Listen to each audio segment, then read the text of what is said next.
Have you ever watched a bird glide across the sky and wondered how something so delicate can defy gravity with such grace? No engines, no training. Yet from the moment it hatches, it knows how to fly.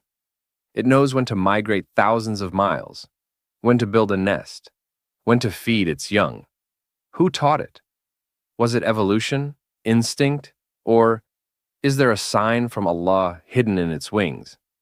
Allah asks us, أَلَمْ يَرَوْا إِلَى الطَّيْرِ مُسَخَّرَاتٍ فِي جَوِّ السَّمَاءِ مَا يُمْسِكُهُنَّ إِلَّا اللَّهُ.